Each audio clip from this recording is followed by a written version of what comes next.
lecture here at the University of Glasgow.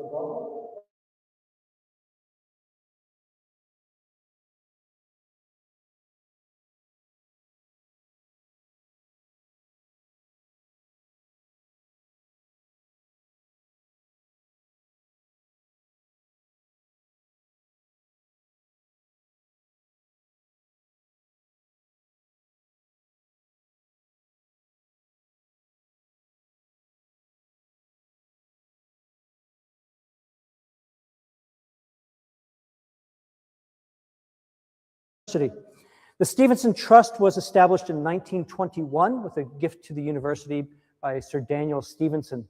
Amongst the remit that we were given is to provide for the education of the people of Glasgow on matters of citizenship, whether that's at the local, national, or international level.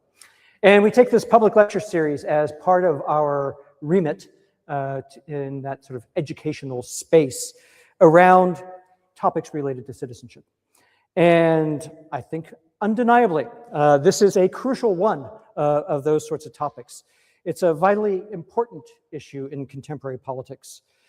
How can voters navigate the increasingly complex information ecosystem and environment that they face, particularly with elections looming? And how is that information integrity around elections being safeguarded by our public institutions? So we'll look at addressing those various issues this evening. We're going to take a slightly different format tonight than usual. I'm going to start off and am going to do a bit of scene setting, basically. Do some basic definitional type things, so we all know exactly what it is that we're talking about, and then talk a little bit about context within Scotland. And then I will hand over to Sam Hartley from the Electoral Commission, who will then talk us through the sort of broader context and what the Electoral Commission is doing, not just with these elections looming, but more broadly in this information integrity space. So I'm just going to launch right in then with this sort of defining the problem, scene setting sort of thing. So first off, there's a lot of terms that get thrown around when we're talking about information integrity. First, misinformation. So misinformation and disinformation are different things, even though oftentimes they're used interchangeably in public media and discussions around information and elections and politics. Misinformation is the false or misleading information shared, usually by mistake. People might think it's true, but it isn't, and they share it online. So the example that I thought of when I was making this slide together is basically, if you think about the discussion around when the Scottish Parliament, when Holyrood was being built. You saw all sorts of numbers about how much that building cost. They varied wildly. Some of them, I think somebody actually sort of famously stuck an extra zero on the end of it by accident. And so, these numbers, it wasn't that people were trying to mislead or being, deceptive or something like that. It's just that people were making mistakes and they were seeing different numbers and then they were sharing these different numbers and they were inflating them and that sort of stuff. So mistake, their misinformation mistake is the sort of crucial element there. And I've done something with the clicker. Good. Disinformation. Disinformation is the false information shared deliberately to deceive. So misinformation, mistake. Disinformation, deliberate is an easy way to remember these. So disinformation is intentionally designed to try to manipulate or influence opinion. Then we have deepfakes. Deepfakes are AI-generated, artificial intelligence-generated images, audio, video that convincingly, we can debate that sometimes, imitate real people, often trying to sort of make us think that somebody said something that they didn't say or said something in a way that would be misleading or trying to impersonate those people. Then there's AI slop. AI slop is the mass-produced, low-quality AI content, text, images, videos, that's pretty much flooding the web. You see it just about everywhere now. It's cheap to make. You can get any of the sort of basic LLMs, large language models, to generate a lot of this stuff for you. It's often inaccurate and meaningless. Interestingly, one of the big problems with the AI slop stuff is that the large language models have produced this content, which is often inaccurate. The large language models then train themselves on a lot of this content that's being generated, and it just builds and builds and builds, right? So there's gets to be this real question about when can we start to say, ooh, we need to be careful about what we can trust and what we can't. Then there's the botnets. The botnets are the automated accounts that post, like, and share all of the stuff that I've just mentioned, and it makes it look like it's going viral, even though it's not, up until the point where people start actually noticing. It gets caught up in the algorithms, and people start sharing, and you do see this information going viral. All this leads to this idea of information and media literacy, skills about what's credible, what's not, what can we trust, what can we not. And it's not just for people of my generation that this is important, but it's across the board, right? From young voters, remember you can be 16-year-old and vote in Scotland, young voters all the way up through, and different generations actually are facing different challenges in getting their head around what all of this means for information and content. So I have some examples of these sorts of things. This one, slightly farcical, but it is true. Not too long ago, just at the end of last year, the head of the National Aeronautics and Space Administration in the United States got into a tit-for-tat online battle with Kim Kardashian, because Kim Kardashian, in her television show, started basically suggesting that the 1969 moon landing didn't happen. She said, and this is a great quote, "There's no gravity on the moon." There is. Why is the flag blowing? The flag's not blowing. The shoes that they have in the museum that they wore on the moon is different print in the photos. Why are there no stars? They're gonna say I'm crazy no matter what, but like, go to TikTok, see for yourself. The authoritative source of information for her theory that the 1969 moon landing was faked is TikTok, right? So this is this sort of misinformation thing, right? Somebody's saying it, they think it's true, they start saying it, it spreads. But more particularly, Scottish politics. Disinformation is creeping into Scottish politics. We have the example of the ad that was run in the Hamilton, Lark Hall, and Stonehouse by-election that was paid for by Reform. This is the screen grab from the Meta ad library that shows this ad. Now, this was a selectively edited piece of video that was from a public talk that Anna Sarwar gave. What Reform did, though, is at the beginning of it, they put a splash page up that says, Anna Sarwar has said he will prioritize the Pakistani community. And then they showed some selective editing of his remarks. At no point does he say he is going to prioritize the Pakistani community in those remarks. So this one's a question. Is it simply selective editing? Is it selective editing meant to deceive? One might think that the superimposed text, Anna Sarwar has said he will prioritize the Pakistani community, pushes this into disinformation. There's a bit of a debate as to where these lines are, obviously, across this, but this is it creeping into the Scottish system. Also in the Scottish system, generative AI has already crept in. So this one's a good one. This is from last July, and Amazon was requested, it was requested of Amazon that they take down AI biographies. So this is that AI slop stuff. These were biographies of Nicola Sturgeon, Humza Yousaf, and John Swinney. Three different biographies that were posted on Amazon that you could have purchased. You could buy these biographies if you wanted to learn about the life of the first ministers. The John Swinney one apparently claimed that he was born in the US state of Ohio to a Polish mother. Now, unfortunately, they were taken down before I had a chance to buy them, because I'd like to know how we got from Ohio to Scotland. These are things that we would want to know. But these were there for you to buy on Amazon until they were taken down. So there's been warnings that democracy is under threat from this disinformation.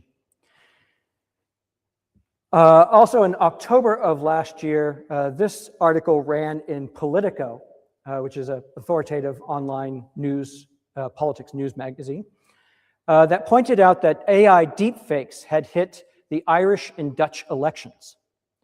And I'm about to show you the video from the Irish one. So this ran, what I'm about to show you ran basically a week or so before the Irish elections last year. It's going to start off with the actual news coverage where they're talking about it. It will then show you where the deepfake starts.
So these deepfakes are getting quite good.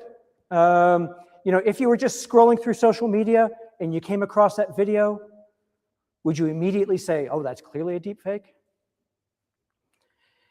So where are we seeing this sort of information? Everywhere online, right? So we have that example from the Irish election. We see the AI slop that being sold on Amazon. In November of 2025, Fox News in the United States.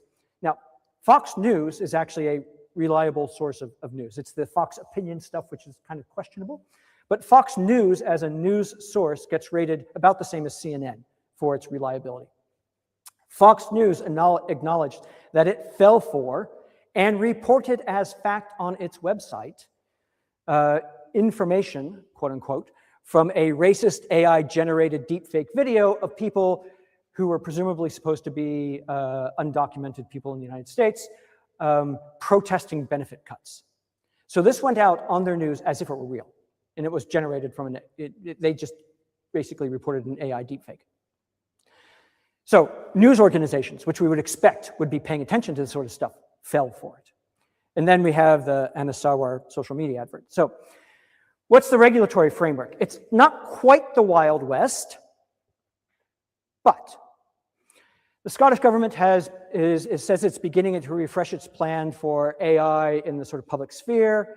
The UK government passed the Online Safety Act, which the government can use to push for labeling of AI-generated content, but that has to be a push.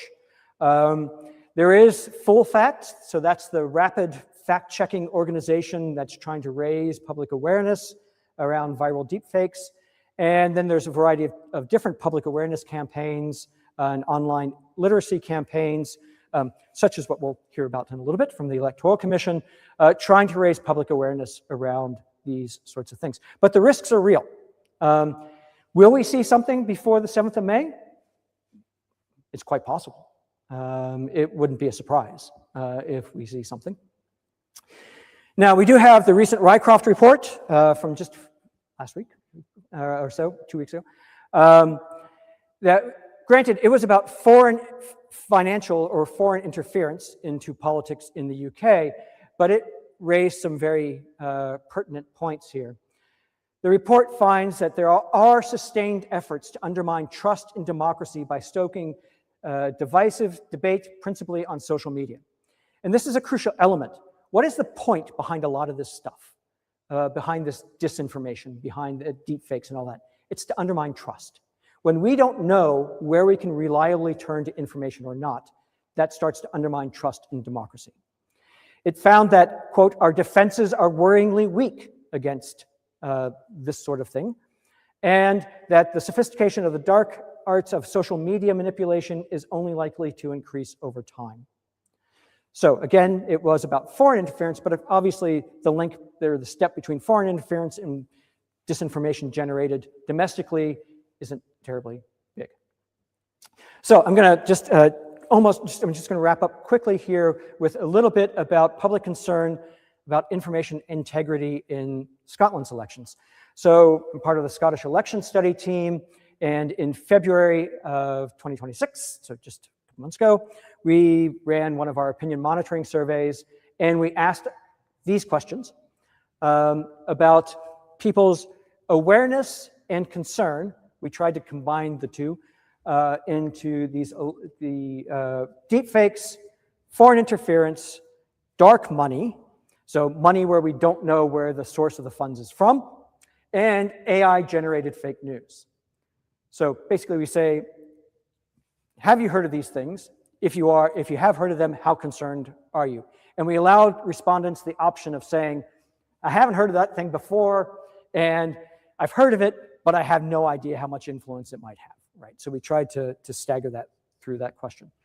So this just shows you the breakdown of people who gave us some view as to how concerned they were, people who said, I've heard of it, but I have no idea, and then people who said, I haven't heard of it at all.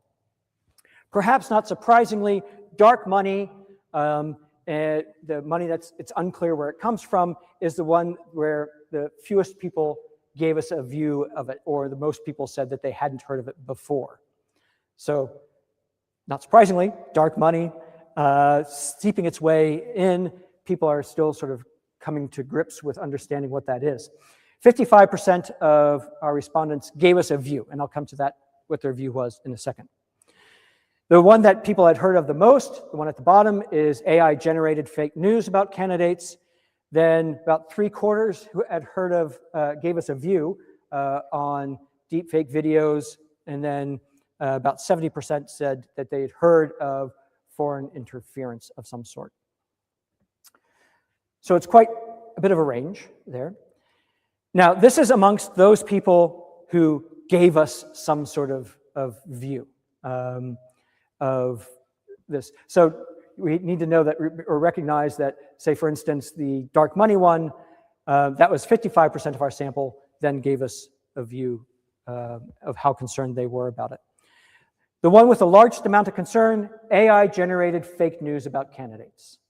That one is the one where clearly the plurality view is that this is potentially a problem.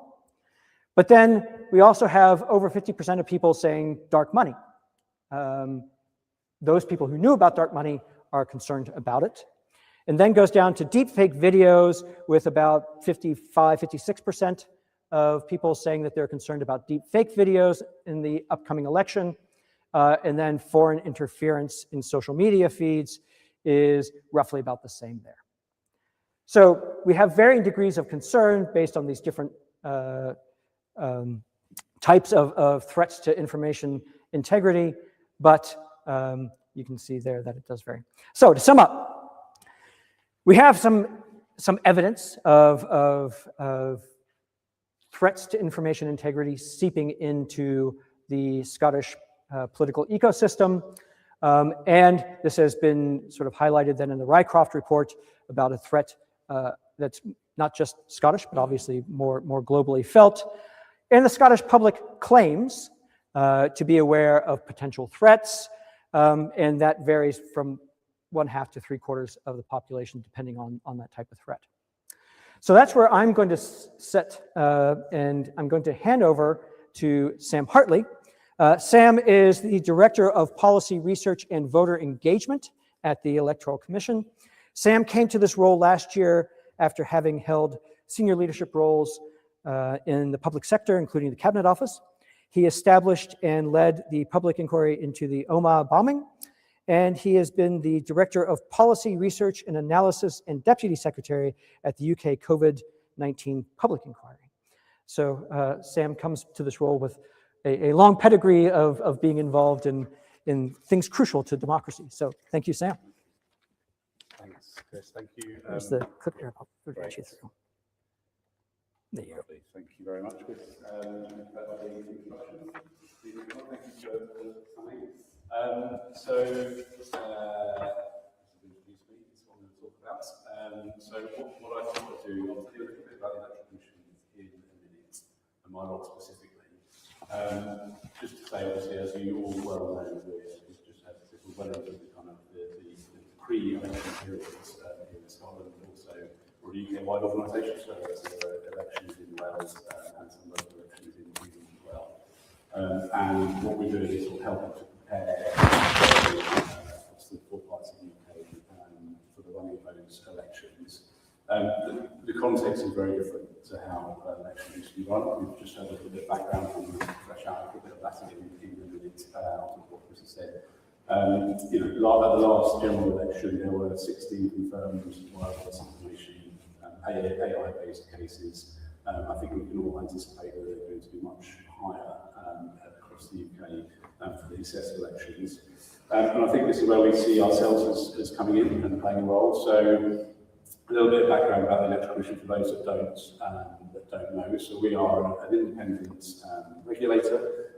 We're 25 years old this year, so happy birthday to us. And there'll be a few more things about that during the course of this year.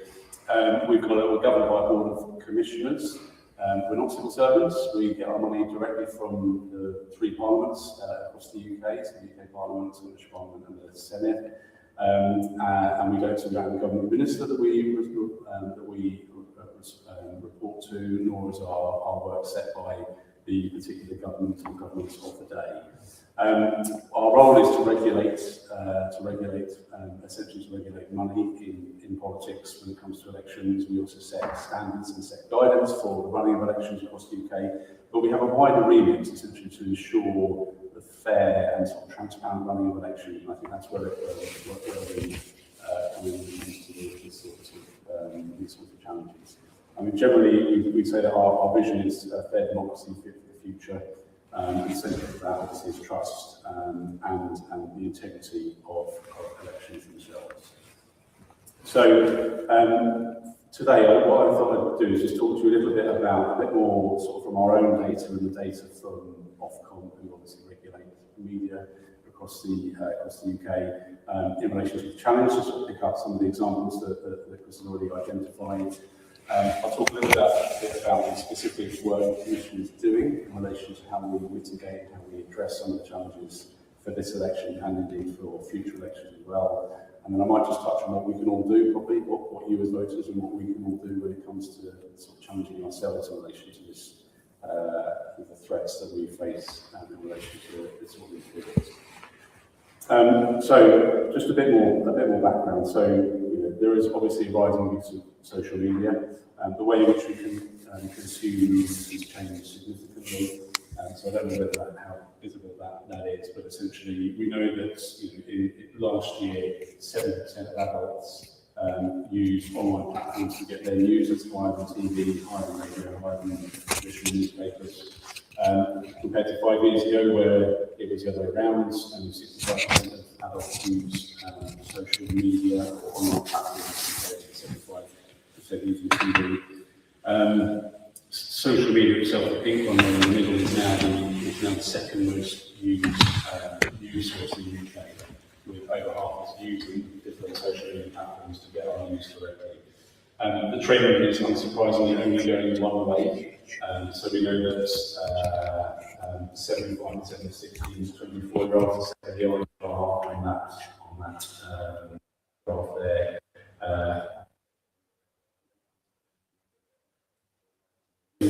Compared to obviously 67, 25 to 34-year-olds, down to 18% of 70 and over.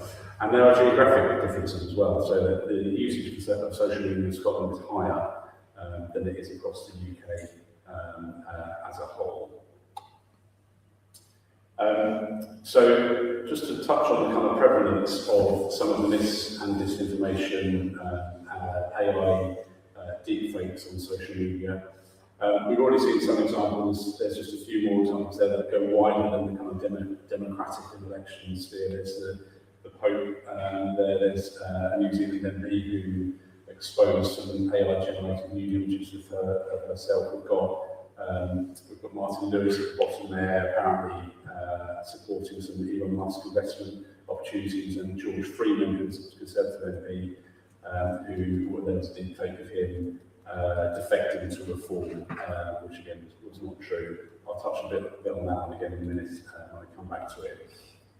Essentially what we found, and I think Chris touched on this from the Kim Kardashian example here, is that we found this sort of the kind of illusory truth effect where people consume news from social media and it's repeated, and they get repeated exposure to deepfakes. That gives them some sort of belief in this and this, and this goes to the defence from Kim Kardashian, which just goes to TikTok and have a look at it, and you'll see the truth there, and it just becomes a sort of vicious circle. So, you know, how do we try and sort of counter that? And what's equally worrying from Ofcom's research is that in the UK politics actually comes out higher of where people are seeing this and disinformation, so higher than health concerns, international politics, other kind of social aspects. UK politics comes out at one of the highest levels of threat. So there is definitely a clear and amplifying threat that we have to address. But what does it mean in the real sense? So I think it's important to note that prevalence doesn't always equal trust. There is some, dare I say, there is some hope out there. So the research that we have done has found that only 38% of people trust the news they get from social media. I suppose there's then follow-up questions of why they keep looking at it, why they keep getting the news from social media. But that's what I do, compared to 75% in television, which you can see is more regulated, and 82% who trust radio. Hearteningly, I think this is still the case with children and young people. So some research that we did earlier this year and in the last year showed that the same trends apply. It's not quite the same figures, but 72% of children and young people still believe what they hear and learn through more trusted sources like their teachers and like their parents, over about 40% see reading on social media. But what it does show, I think, is that there is a clear link between what particular information environment we're looking at, the levels of misinformation and the levels of trust between them. So I guess there is an opportunity there for us to harness. However, it doesn't mean that there is not influence in some way. So again, and some of this stuff came out in the election study, stuff that Chris was showing us, the data that Chris was showing us earlier. 60% of people thought they were confident in their ability to identify a deepfake. In fact, only about 25% of people can actually accurately identify a deepfake. So there's a high level of confidence that is not really borne out in the data behind people, their ability to identify deepfakes when they do see one. What it does show is that even the people that don't feel they're confident in looking at deepfake material,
last election, 1.2 billion views in 2025. So people are seeing this stuff. The anti-Keir Starmer videos on TikTok, and just 8 days had nearly 1 million views. So we're picking up some of this and we're monitoring some of this already. But what we're about to do, despite the fact that deepfake is yet to sort of meaningfully influence an election in the UK, one of the things we're doing is trying a pilot this year of a deepfake identifier. So I'll just run through that briefly. What we're going to do is harness the benefits of AI to be able to try and scan social media, different platforms to detect political deepfakes, again, crucially, ones that are intended to affect the outcome of these elections and to affect public sentiment when it comes to the elections coming up.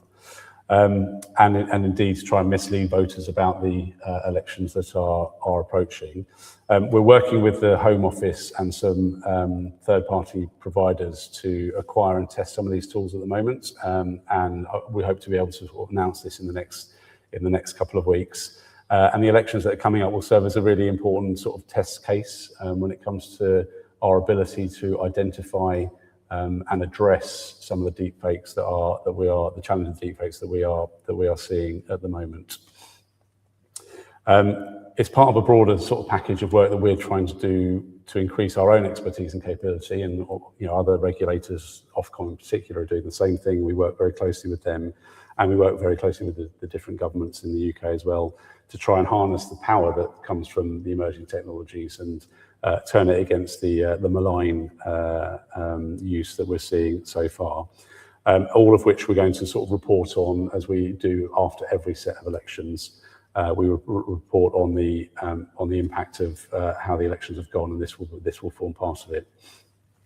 So just a bit more detail about this pilot. So what we'll be looking at obviously is stuff that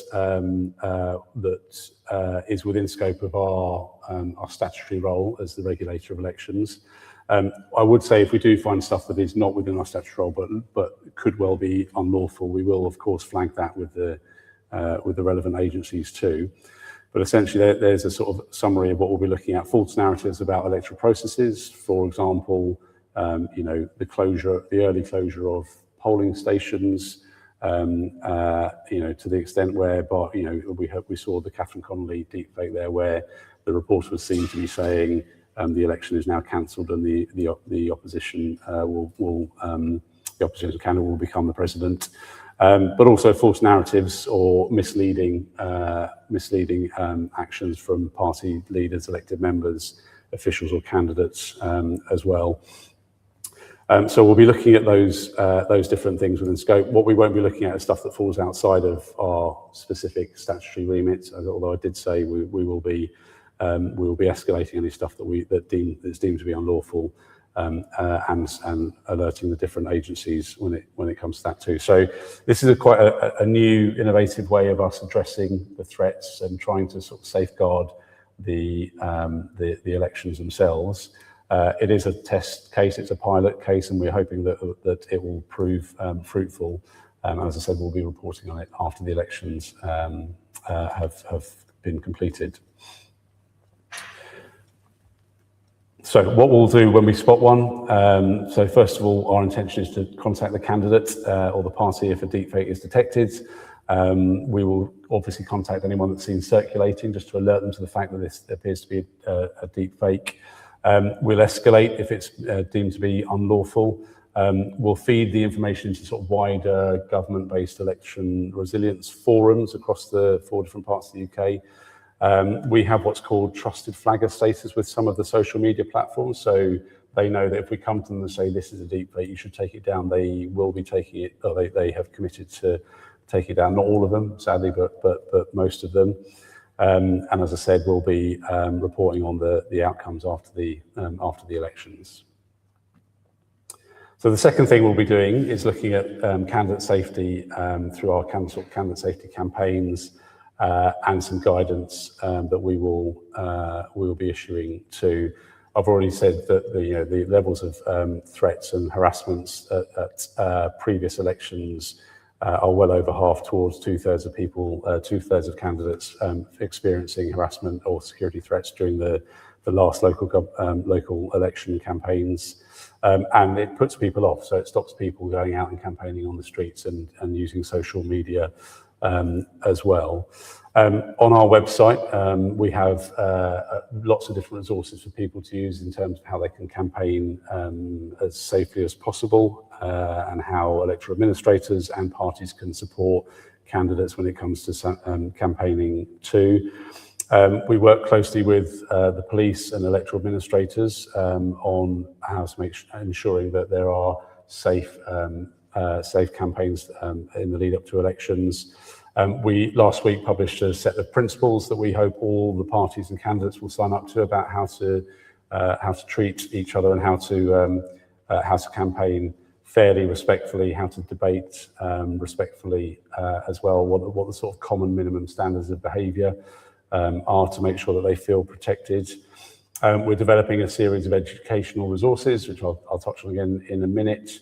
And again, we're talking to the social media companies to encourage them to make sure they address any threats that they see during the campaigning period. So thirdly, our voter engagement and education work. So our aim overall here is there to provide engaging, accurate, and impartial education to all when it comes to democracy, elections, and participation in those, so that everybody can cast their votes confidently. The way we like to work is to be led by and informed by voters, and we do a lot of consultation using a lot of our data and research when it comes to building the strategies that we employ here. We used very trusted partners, a number of partners across the UK that we use to reach harder to reach communities. We look at the impact of what we're doing. We focus very, very stringently on our impartiality, and that's a crucial aspect of the work the Electoral Commission does. We're very much place-based, so we respect the different devolution settlements, and we look to where the challenges are. And we make sure that we're as accessible as we can be to all voters. I won't run through all of the priorities that we've got at the bottom there. We're probably very much at an early stage of our work, and this year we have rolled out a huge amount of material to schools across the UK, and we'll be using lots of different partners. Here in Scotland, we partner with Shout Out UK, the RNIB, the British Deaf Association, Scottish Women's Aid, Prison Services, Refugee Council. So we do try and spread our voice as much as we possibly can to equip people with the right skills to be able to test and to judge and to really challenge what they're seeing. Although our focus has been on schools, we are going into schools from the age of 18 all the way down now to the age of my son Joe, who's 10, and we're trying to capture the next group of voters as much as we possibly can, so that they are in common with the work that Chris and colleagues done. They're aware of citizenship, and they're aware of how best to address and challenge some of the stuff that they see. So we try and spread ourselves as much as we possibly can. And we try to offer this impartial, educated, place-based approach in order that we can equip voters with and future voters with the skills with which to cast their vote confidently. So finally, slightly cliched picture, of course, but what you can all do, what we can all do when it comes to challenging mis and disinformation and AI. It sounds very obvious, but that's because it's true and it works. Check your sources before sharing stuff. Be an active skeptic of the information you read. Don't go to TikTok to try and check stuff. Use some of the more trusted media. Be skeptical of anything with emotion in it, emotionally charged audio and videos.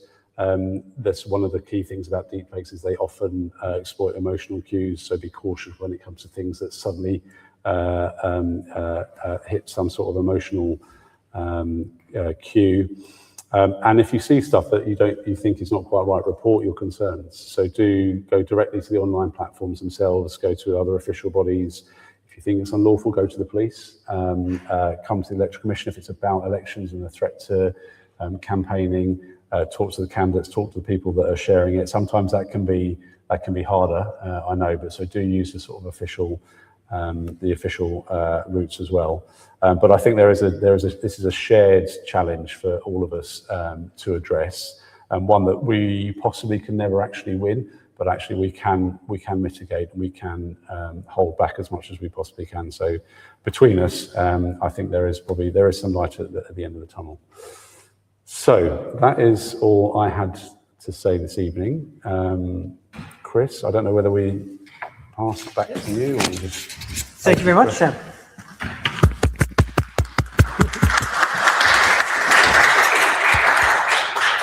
So I'm trying to do about 3 different things here all at once, all the different little gadgets here. Right, so thank you. I think it's particularly interesting, and one thing that really motivates me and what I think about when we organize the different Stevenson lectures is to demonstrate that democracies don't just happen.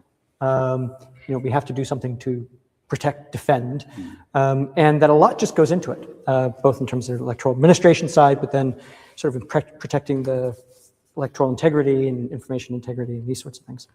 So with that, shall we open it up to questions? And we'll go with John first, and then let everyone think of questions as John. Thank you very much. Fascinating pair of presentations on an obviously emerging subject. One question specifically about the EC presentation. You seem to be particularly concerned about deepfakes, as opposed to other ways of conveying mis or disinformation. So, I mean, is that right? And in a sense, I guess the question is, why are you particularly concerned about deepfakes? And how do you draw the line? I mean, comedy has relied eternally on mimicry and fakery. How do we draw the line between the work of a comedian, which may be deeply wounding? Think of Spitting Image and David Steele, for example, who Steele certainly felt that his image as a politician was deeply damaged by the way in which his relationship with David Owen was portrayed by the Spitting Image puppets. Okay, so how do we draw the line between legitimate, quote unquote, mimicry and illegitimate mimicry? The second question I have for you, which you had a slide saying, well, what's within scope of misinformation? Trouble is, misinformation can be in the eye of the beholder. There is still an argument about whether or not the 350 million quid that was put out during the referendum campaign was or was not disinformation. Some of us think that the UK Statistics Authority, which did call it out, made a mistake, because within the terms of the way in which the Leave side thought about the European Union, 350 million quid was indeed the correct figure. But you need to accept their framing of the position to appreciate where they were coming from. So, should we not also remember that there's nothing new here? The Zinoviev letter of 1924 was arguably one of the most brilliant pieces of disinformation, and arguably one that had a significant outcome and impact of an election. So you've got a very, very substantial battle on your hands, methinks. Thank you, John. That's a nice, easy few questions to start with. And you won't be surprised to hear that I probably haven't got a black and white yes or no answer to any of them. I suppose I'll take the easy one first, the mis and disinformation versus deepfake. I'll focus a bit more on deepfake. I mean, it's true to say we're looking at all of it. I think I'll focus a bit more on deepfake for this one, because the tool that we're building actually has capabilities to identify it through, I don't understand how it works. I'm going to absolutely confess to you, but through assessing the actual video itself and being able to identify, let's face it. I mean, speaking personally might not be shared, but when you go back and look at something that is a deep fake, you suddenly start to realize, actually, I can recognize that the language doesn't quite work, the mouth doesn't work. There's now it's more sophisticated than that, and the tool that we're building is going to be able to do a lot more when it comes to assessing the actual content of the video and the audio and so on. So I'd probably focus a bit more on that because it's a little bit more measurable than the mis and disinformation. I guess this comes to the third of your questions about the eye of the beholder. I mean, yes, that is very, very true. I suppose when it comes to answering that question, and also the question about satire and wider freedom of speech, I guess we will be looking at the extent to which anything affects the result of the outcome of an election. It's not. I mean, it's not, and the bar of when it comes to something that's potentially criminal, obviously that's not a judgment for us to make ourselves, and that's something that we would talk to the relevant agencies about. It's not to say that we shouldn't do it, but I take the point entirely. Unfortunately, there isn't, as we all well know, there isn't just a simple yes or no answer, or this is and this isn't answer. This is all a bit of a journey. I mean, Chris described it as the Wild West when it comes to the regulation of all of this stuff. We're all on a bit of a journey. We're probably a little bit late starting, all of us, when it comes to this, but that's not to say that we shouldn't, and I know you're not suggesting, but not to say that we shouldn't keep trying to strike that balance. I'll come into, I think your point about it, this isn't anything new is very apt. And I was thinking about this, that we can all think of well-known political advertisements in the past that have selectively edited the opposition, right? And so there is this question of it is this definitional issue, and where do you draw the lines? And at what point does selective editing become selective editing to deceive? And where does then it become that disinformation thing? I think the Anna one is, I think, an interesting one, because, of course, Reform slapped that. Anna Sarwar says he'll prioritize the Pakistani community over top of it, which then I think probably does sort of force it over the line in terms of trying to portray him as saying something that he didn't say. But there is that definitional issue, and I think that's part of the big problem here. We, as academics, we can study this, but I suspect it's the regulatory end of defining where you draw those lines. Is that? But also you see that the Anna Sarwar incident and the 350 million quid also illustrate another problem.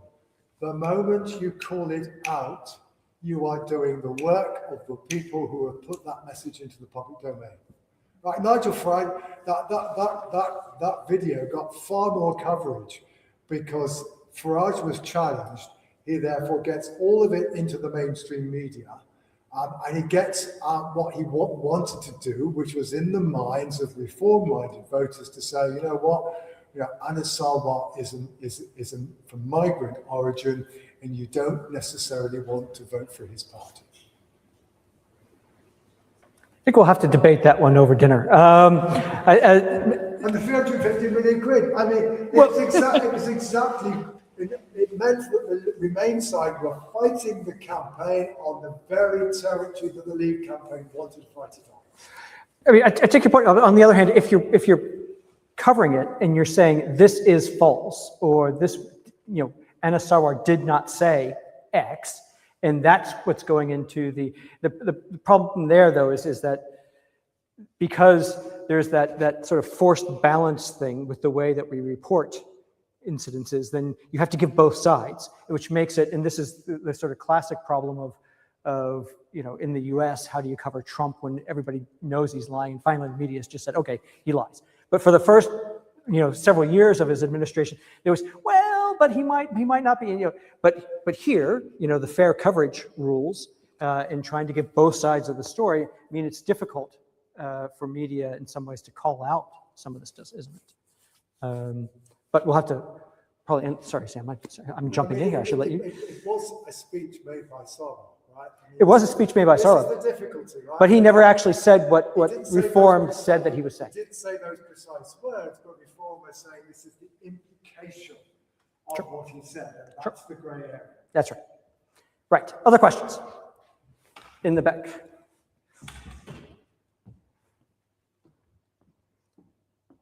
Sam's getting her steps in for the night. Hi, this kind of relates maybe a little bit to the David Steele thing, but I don't know if you're aware of a YouTube HGTV, right? And it's straight up it's made to look like a news show, and you have real footage from Gaza, from Iran, from Venezuela, wherever. First time my teenage godson saw it, said, "That's AI," right? Mm-hmm. Except the news footage, but the foreign correspondents, the presenters, they're not real actors. But possibly that's because if they were real actors, they would never work in mainstream American media ever again. They'd get cancelled. It'd be career suicide to be in this anti-Zionist, anti-Blackthorn TV show. Which I say slightly comedic as well. So more democratic then. This AI is allowing this person to put this view out because no real actors would probably ever appear in it if they wanted to work and have a career in American media. So what's more democratic? AI at least lets the guy get his point across with his political point, whereas other people would probably, if you had to cast it as a real program, no one would appear in it. So this is the sort of one of the fundamental problems, and in a way it kind of goes a bit to some of the issues that John was raising too. This is where the freedom of speech element runs up against information integrity element and runs up against protecting elections and these sorts of things, right? And so the problem really is sort of how do you allow people to have freedom of speech, but the formats have changed, right? So previously, freedom of speech in different contexts and different formats has a sort of a different element to it than now, where everything can go viral, very, very quickly, and you can get this information out, disinformation or misinformation or whatever, very quickly and have it spread, right? And so this is, I would say, this is the sort of, I don't think there's a real answer necessarily to your question, or I don't have an answer to your question, beyond to say this is where these different elements of freedom of speech and information integrity and how we protect elections, all those sort of play against each other, and trying to sort those elements out is quite difficult. So good point. I don't have a response. I suppose I don't have. I mean, the only just slightly different reflection on the question, which is the power of young people to identify AI much more quickly than those of us in the older generations. And I think there is something there about, I mean, my two older children are 19 and 17, and they would be able to spot an AI-generated thing much quicker than I would, so sort of rely on them sometimes. So there's something there about the ability of the young generation to recognise immediately when something is AI and something isn't.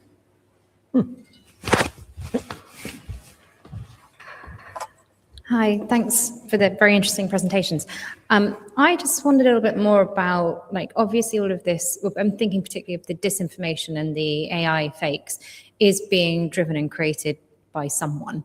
And I just wondered, in terms of the data that you've presented and researched, how much you had about where this is being driven from and the shift, because I think, traditionally we've had a lot about sort of Russian troll factories back in the day, and foreign interference, which is still an issue, but really curious about how, if we can know anything about the people behind it. And it was mentioned particularly, I think you said there were 16 viral, I can't remember now if it was specifically deepfakes around the 2024 election. And I don't know if there's any information particularly about, who created those 16 videos and what happened as a result of that. Thanks. So we don't have that sort of data. We don't collect that sort of data. And ours is more about sort of addressing the actual immediate threat to electoral integrity. The Philip Rycroft report that we've referred to a couple of times today, so Philip Rycroft, who was a former senior civil servant who was asked by the government just before Christmas to do an independent report, as Chris mentioned, into foreign interference. He's fairly clear that Russian influence is prevalent, although it may not only be Russia, it probably isn't only Russia as well. So that there's certainly data and there are certainly some facts out there that can lead you to that, but it's not something that the Electoral Commission does collect data on particularly. I don't know, Chris. Yeah, I was going to say the Rycroft report is actually very interesting on this.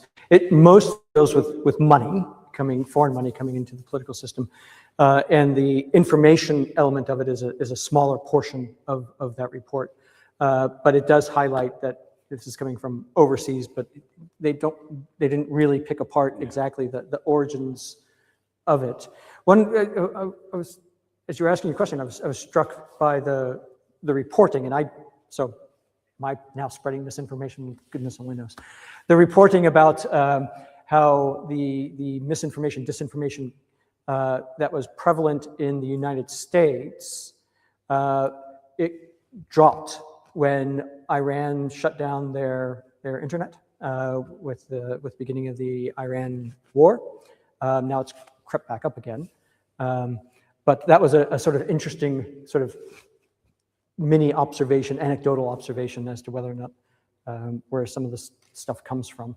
But yes, the reporting is that it is a lot, but some of it is domestically produced as well. Yep. I mean, there have been plenty of cases of that. Yeah, I mean, again, just to stress, the work that we do is we're sort of what we call actor agnostic, so we're not concerned. It's not our job to be concerned about where it's coming from. It's our job to safeguard the integrity of the electoral process. So we won't drill into the source of where the mis or disinformation comes from. Seems like sorry to respond, but it seems quite an important part of the picture, and I can understand that there is a challenge in identifying the actors and where it's coming from, but at the same time, if you're trying to tackle a problem, understanding where it's being driven is quite important. And I'm not saying that it should be for you to necessarily solve that, but I wondered whether there was any data about it. So I don't disagree at all, and I think the government and the governments and different agencies will be looking into where it's driven from, where it comes from. I know other governments have also looked at, we haven't really touched on kind of international comparisons, but it was interesting to note, nothing to do with elections, but I don't know if people remember the outbreak of bedbugs in Paris last year. There was a big story about that. And the French government subsequently said that it had been driven by misinformation, had been driven by disinformation, not misinformation, that emanated from Russia. And that's something that the French government had said about that. There was apparently a very small isolated outbreak of bedbugs that was then just amplified through social media, through a disinformation campaign by Russia. But again, that's something that the French government would have said. So we wouldn't necessarily look into the kind of origins, but I think governments will be doing that. In the legal framework, what entities would be responsible for looking at that? Do you know? I'm not going to risk misinformation. I imagine the law enforcement agencies and the security services will be looking into that, but that is a personal reflection rather than the... Got it. Other questions? Yes, over.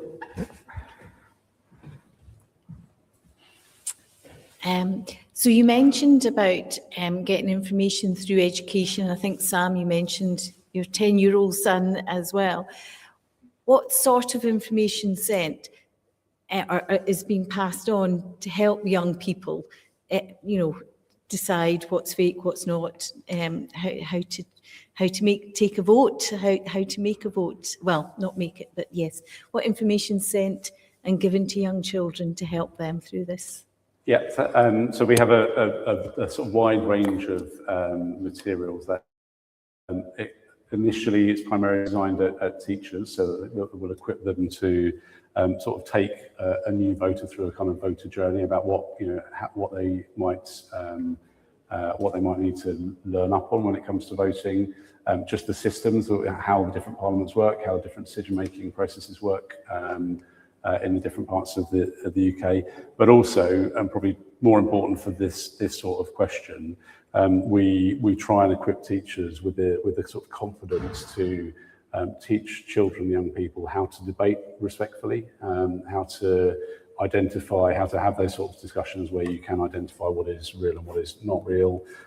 Media literacy, I mean, we sort of share that a little bit with some other regulators and with some other partners as well, but you know, giving people the confidence and the tools to challenge, do the sorts of thing that I mentioned at the end there. So there's a huge range of resources available on the Electoral Commission's website. We work with lots of different schools, and some of the initial evaluation of the work that we've done has shown really, really positive outcomes. So there's lots of stuff out there. We're not the only ones that do this. There are other organisations, the governments themselves, the different parliaments themselves do this sorts of stuff too. But there's lots of resources out there that teachers and parents can use. I'll just chime in on the Scottish context. It actually is quite a challenge in schools, particularly when you have 16-year-olds who are students, but are also voters. 16, 17-year-olds in schools. So the schools often wrestle with what kind of information, how much information, how do we share this with young people? You know, if we go back to 2014 and the independence referendum, when 16-year-olds could first vote in Scotland, that was particularly a challenge, right? A lot of schools just switched off. They said, right, we don't know how to deal with this. Other schools said, well, let's have hustings and let's do information. And so you had a pick and mix version around Scotland as to what different schools were doing in different council areas and that sort of stuff. To some extent, that has evened out a little bit, but there is still variation across different council areas and across different schools as to how much they engage with students around elections. Because of course, they need to be very careful about, you know, being unbiased and these sorts of things. And so, you know, that sort of how to vote information you would think would be relatively straightforward, but even that can start to be seen as being somewhat controversial. So it's something that Scotland's been wrestling with, and now the rest of the UK will have to start wrestling with this issue of how do you provide for the education of voters who are still in school. And it is tricky in thinking through how you go about doing that. And the other problem, of course, is that there's a relatively, you know, modern studies taught as widely across schools as we tend to think that it is. There's an awful lot of schools that don't have modern studies subjects and these sorts of things. And without that, some of that information is difficult to get into. Or in schools that have modern studies, it's the students who study modern studies who get the information on here's how to be a voter. And it doesn't go to the general school population, which can be a problem as well. So it is a tricky subject for schools to wrestle with.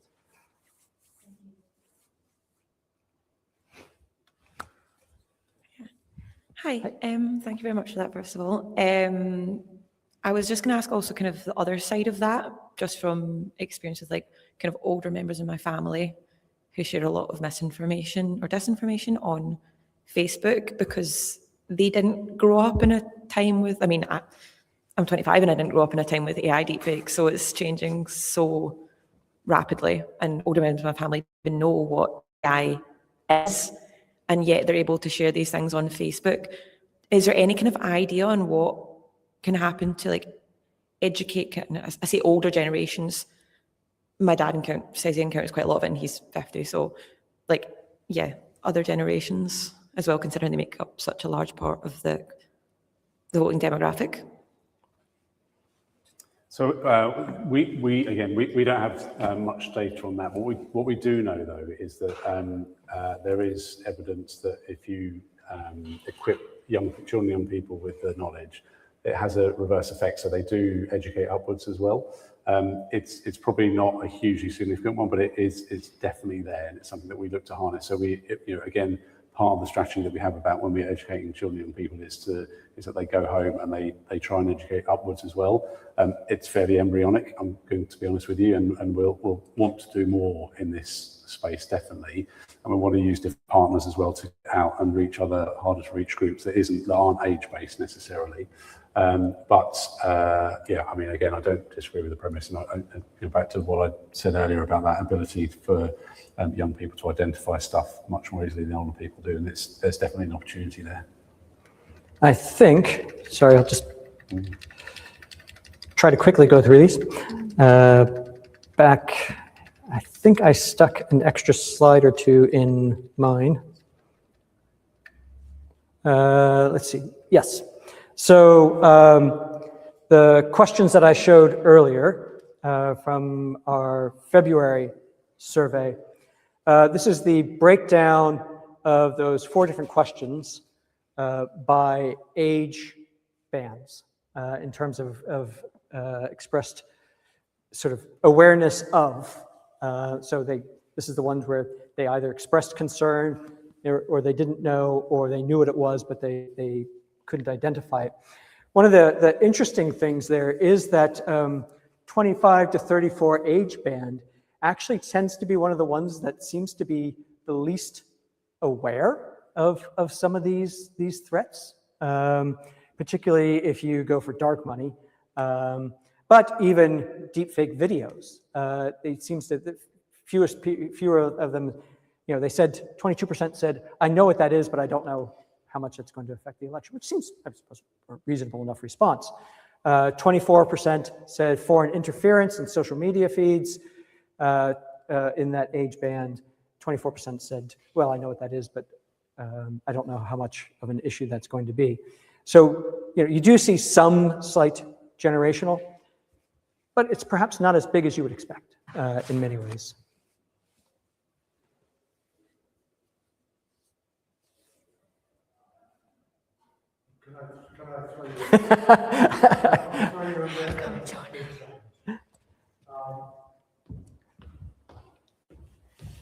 I could see you biting at the bit there, John. Thanks. So this is my wider challenge to you. The truth is that every media revolution has been accompanied by moral panic. When there was the advent of radio in the 1930s, there was a panic about the ability of politicians to rhetorically be able to whip up the citizenry. With the advent of television, there was deep concern about the ability of television to have an impact on the electoral process. We didn't even allow television to cover election campaigns until the late 1950s. What's different about this moral panic? I would go speed. Now, granted, when radio, you had, there was speed there. In television, you would say there was speed there, but nothing like this. The speed at which disinformation, deepfakes, misinformation can spread through social media is so much greater than what you would have seen on television and that sort of thing. Plus, with television, it's easier to regulate, sort of as you say, right? You can set a framework of rules that we can generally accept as being fair. You might argue about the edges and that sort of thing, but for the most part, you can kind of agree to what the rules are, and then it operates within those rules structures. Where are the rules?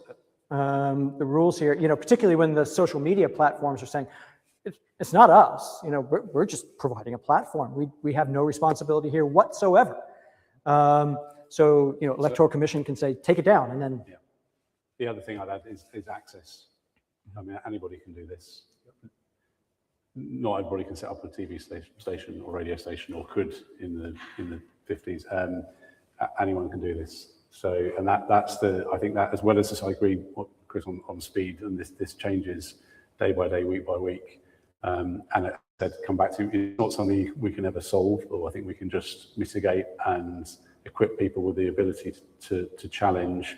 But for every challenge that comes along, there will be an evolution very, very quickly to that challenge, and it can be done by anybody at any part of the globe, anywhere, and affect the outcome and integrity of an election in the UK.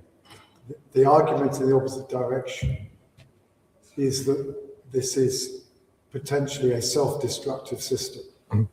In other words, the more that misinformation, disinformation is disseminated by it, the less it will be trusted. And as you quite rightly pointed out, and British social attitudes data shows the same thing. People who are primarily reliant on social media, at least in terms of their self-report, are A, not particularly trusted, B, they say that they search out alternative sources if they come across something that they're not clear about. Whereas in contrast, what is the most passive audience we have in our society at the moment? It's that group of people, mostly older people, who spend many hours sitting passively in front of a television and who are above all least likely to say they ever check out what they hear through another source. So there are aspects of the way in which the environment it creates, and also the fact, the ease with which, I mean, the other side of the internet is that it makes it much easier to check for yourself whether or not this appears to be true. If you know where to check. Yeah, sure. Yeah.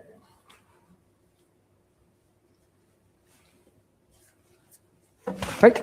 Last question here. Hi, thank you. This could be a yes or no for you to be able to answer it or not, but I'm not sure whether you've seen the BBC show The Capture before or not. Does it matter then? Recommend it. It's very relevant to this. It focuses on sort of AI generated videos, deepfakes in the political world. So highly recommend in that It's case. on my list, but I just haven't gotten around to it. I was just going to ask what your thoughts were and whether it was like a true like dictation of what it could be like in extreme senses, but yeah. Sorry. No, it's okay. So that was the easiest question of the night. Yeah, I think probably asking anybody who helps to, watch out and take care of elections, or academics running surveys in the month or so running up to the election, we're not paying attention to anything.